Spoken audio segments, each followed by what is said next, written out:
So the I formation, typically the way it's taught is you and your partner get on the same page before you hit the serve. And with the I formation, it's typically a T serve because the return this away or that away, it gives your partner the ability to go get either one in a way that wouldn't necessarily be the case if you hit a wider serve. So it can actually kind of be a mistake often to go wide with when you're playing the I. Not always, but can be.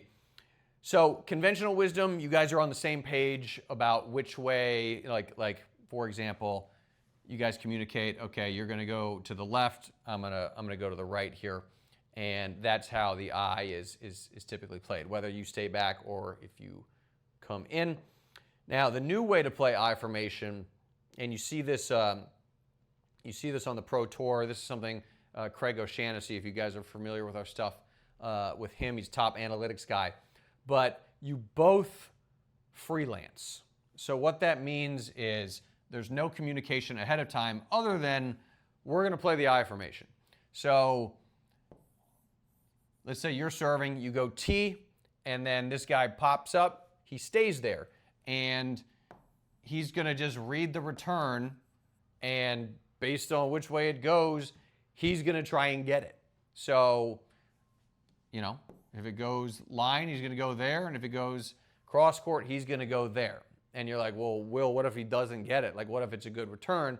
Well, you're back here playing safety. So just for a second, just like pretend you're almost playing singles and this guy's not even here. You're just waiting to see where the return goes and you're going to go try and get it, right? But now you also just have a partner who's trying to get it first. And if it gets by him, whatever, then you go get it. Now, you would do it in the situation you're serving and staying back. Obviously, you can't be serving and volleying for this to work. But you're just reading the return, and whichever way it goes, you just go and try and get it. And then when you get it, in this situation, your partner would slide over, and then it would be a one-up, one-back ground stroke situation between you and the opposing player like that. But try the I formation as the freelance play. This one's actually like super effective. So if you're serving wide here and you're trying to convince your partner to poach, but you don't always have like the best chemistry with your partner, or it's a new partner or whatever, and you don't want to be bossy and be like, hey, go.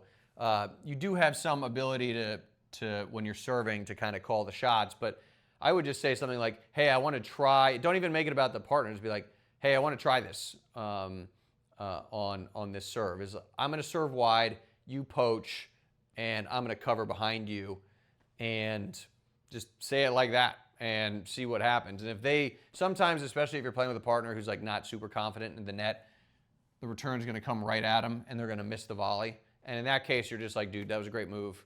That was awesome. And then you just leave it there. So, if they missed the volley, but they made the right move, like you're on the right track. And then obviously anything that goes behind, you would get. And if they hit it in the alley, that's going to be a winner, but it would be a winner if you both stayed and didn't move at all either. So don't even worry about the alley there. One of the things you can do here is you can actually line up more in the I. Well, I wouldn't recommend having your partner line up there. That's a tough one. It might throw your opponents off a little bit. You can try it, and if you do, you let me know how it goes. But just line up like this, and then you would still serve wide, and then you would switch like that. That just gives you a little bit. If you're not as quick, you can do it that way. And the advantage of lining up here is this person's probably going to be leaning on the T serve, so you might kind of catch them off balance a little bit, and they'll hit a weaker return. So that's one adjustment you can make. So if you've got a slow serve and your partner is struggling to poach, can you A, hit a kick serve in this situation, and B, more generally, what should you do? This is a great time to kick it at the backhand. Actually, before you do that, you would line up in the I formation, and I would kick it at the backhand here, and then you're gonna do the freelance eye. And the people who were doing this, if you go back and watch the U.S. Open mixed doubles final, it was Sara Errani and Vavasori. His first name is eluding me, but they were playing Casper Ruud and Iga Swiatek, who both have great returns. And Errani's serve is like 70 miles an hour. With the Pro Tour, it's a sitting duck.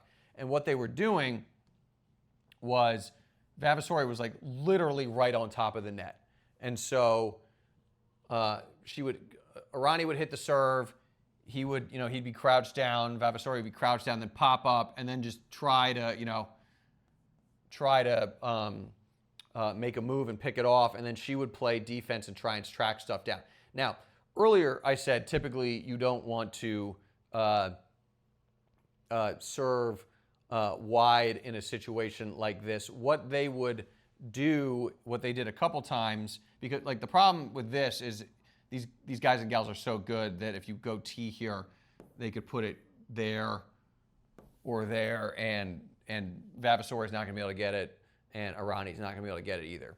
So what they were doing instead was they were lining up like this, and then Errani would hit a wide serve, and Vavasori would literally stand right up on top of the net right there.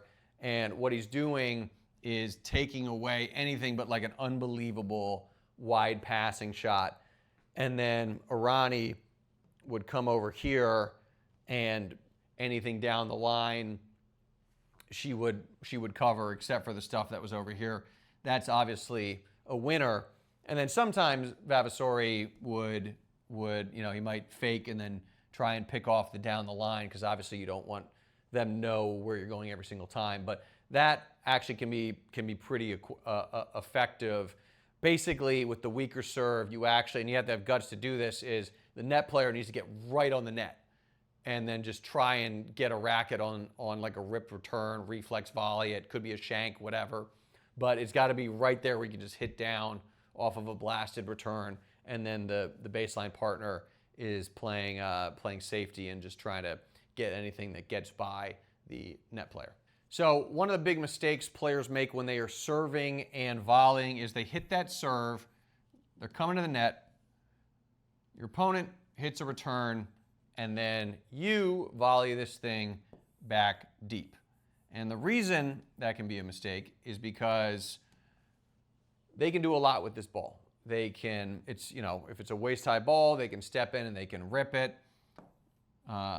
Maybe they try and pass you line. Maybe they just go through the middle. The other thing they can do if it's high is they can just lob you.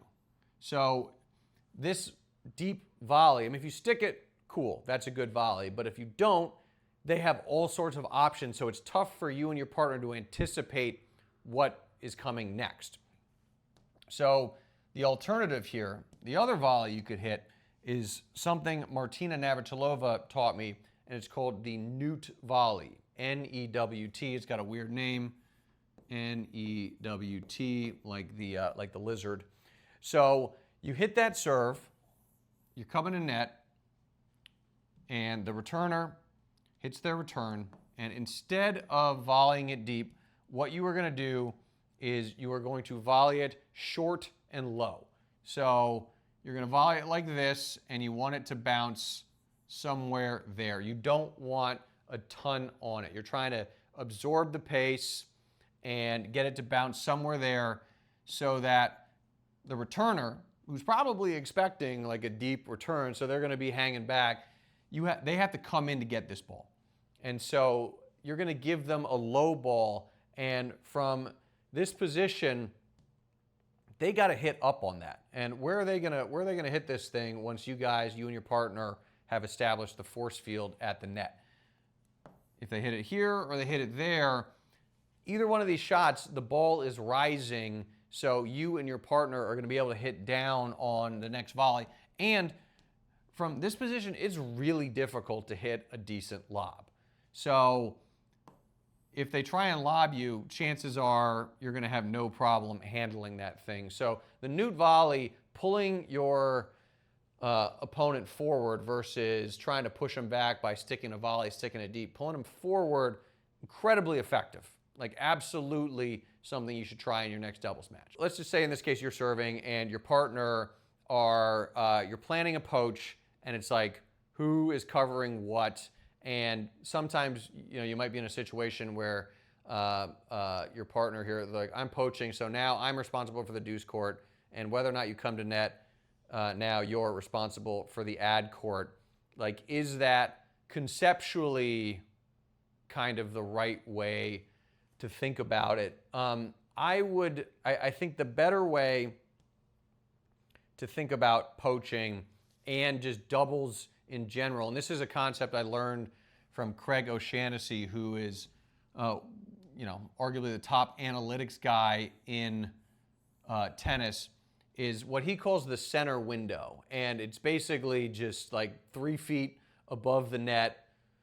Let's just say it starts in the middle of either service box, something like that, extends up like that, right? It's just the center window. And whoever controls that real estate is going to win the doubles match, because most balls flow through the center window when you actually break down like where are all the shots being hit. So a better way, I think, to think about like responsibilities when you're poaching is who can get a ball there first. So if you hit a serve and your partner is poaching on the return, it's not necessarily about like, oh, I'm responsible for the deuce court. It's like, no, I'm trying to get anything that comes through there. And then, if you're serving and volleying, in this case, then you're starting to move forward and take control of this. If you're serving and staying back, then it becomes a different equation where your job is basically to set your partner up to poach and get balls in the center window. But that's more how I like to think about poaching, is how do we get a ball in this area of the court there. And you want to do it as fast as possible. Like, the advantage of serving is your partner gets the first crack at a ball in the center window, but then if they don't get it and it comes back to you, now this player gets the next crack. So that's one of the reasons with doubles. It's all about speed of like who can get there first and pick off a ball in the center window. I think conceptually it's a very nice way to think about playing doubles. So, and you are playing the dreaded lobbers, and no matter where you serve, it's just a moon ball, and you get trapped, moon ball or a lob, and you just get trapped in this one up, one back war of attrition with a bunch of lobs. So what you can do here is use the I formation, and you're going to serve T. And again, this is like they're lobbing. They're 100% lobbing off this return. And so you serve T, and they're going to lob. Now, you and your partner are in the I formation, and you are also perfectly positioned to handle lobs here. So this would be where first serve. So if they're a lobber, like, go bigger on the first serve, because they're not going to penalize you on the second serve. They're going to lob that too. So it's like, whatever. Go bigger on the first serve. Try and get a weak lob, because if it's a weak lob, then it's going to be there and your partner has got it. And if it's a better lob, let's say it's like that, then what you want to do is use a strategy that got taught to me by Bob and Mike Bryan. It's called the bounce overhead guy. So your partner up here, let's just assume he is right-handed. So if the ball gets over them with the lob, you are going to take it, and they are going to go over there and just get out of the way so that you can hit your overhead anywhere. You're going to let it bounce. It's a bounce overhead. And as soon as you hit it, they're going to come right back there, and then you just hold the position. You stay there. And if you've hit an overhead, chances are that, I mean, if this team's lobbing, they might both be back. But they're going to hit, obviously, another lob. But if it's off your overhead, like, is that going to be good? We don't know. Like, chances are probably not. So then your partner is now in position to pick off any of the short ones. And If it's a good one, a better one that gets over their head, it's a rinse and repeat situation. So this is how I would handle teams that just try and lob you to death, is get in the I formation, and you're going to just maximize the number of overheads you're hitting. And then eventually, if you hit a decent overhead, you're not trying to kill it, you're not trying to put it away, but it's just tough to hit decent lobs off of decent overheads. And so eventually there'll be a short lob that your partner can clean up on. So if your opponent is standing inside the baseline to return your serve, well, this is a wireframe of Carlos Alcaraz's serve, and this is a wireframe of a club player named Dan. Now, they are in the racket drop in this wireframe, and then in the next one, this is Alcaraz at contact, and this is Dan at contact. So Dan has a really big break in his kinetic chain, and that is costing him a ton of power. And this coming Thursday, December 4th at 2 p.m., I'm doing a live training where we're going to walk through what you're looking at here. And at the end of the live training, we're going to show you how to swing the racket a lot faster, generate way more racket head speed by fixing the biggest mistakes I'm seeing in the kinetic chain. And this is the biggest mistake, the racket drop right here to contact. There's a big mistake going on right here. I'm going to show you what it is during this live training. And if you want more power, you won't want to miss it. So click the link and sign up. It's free. It's free. All you got to do is click the link, sign up, and you will be good to go. And I will see you at 2 p.m. on Thursday. So if you are returning serve, you guys are down here and your opponents are up here, and your opponents are a lobbing team. Well, one of the things you can do in this situation is you hit they hit a serve, and then you're actually going to chip your return. It doesn't necessarily have to be an outright lob, but we like to call it the parachute, where you just hit it high over someone's backhand shoulder. So that backhand overhead is like a really difficult ball for this player to handle. So it could be a lobbing team. This is actually a really good one to hit if this person is hyper aggressive at the net and has been picking off your normal returns. So also a good situation to use it. But use the parachute, not necessarily an outright lob. But what will happen often, and it will obviously happen if you're playing a lobbing team, is this person is going to come over and hit a lob off of that ball. And if you see that situation, you're going to get into that I formation. So you would come over into the middle, your partner would slide into the middle, and this player would slide over like that, maybe even back up. But let's just assume for the second they stay there. This person's going to lob, and then net player's got the short lobs. If it gets over that player's head, it's the same. It's the bounce overhead situation where you let it bounce. This person's going to clear out. You just let it bounce, hit an overhead, and as soon as you hit the overhead, this person comes back in. Let's say you hit the overhead, in this case, right at that person. If your partner goes like that and it's a decent overhead, then this person's probably going to have to hit like a weird reflex volley. Will probably pop it up, and then your partner at the net can just clean up on that next ball. So this is a really effective tactic against either a lobbing team, or when the returner is super aggressive, you can use the parachute to neutralize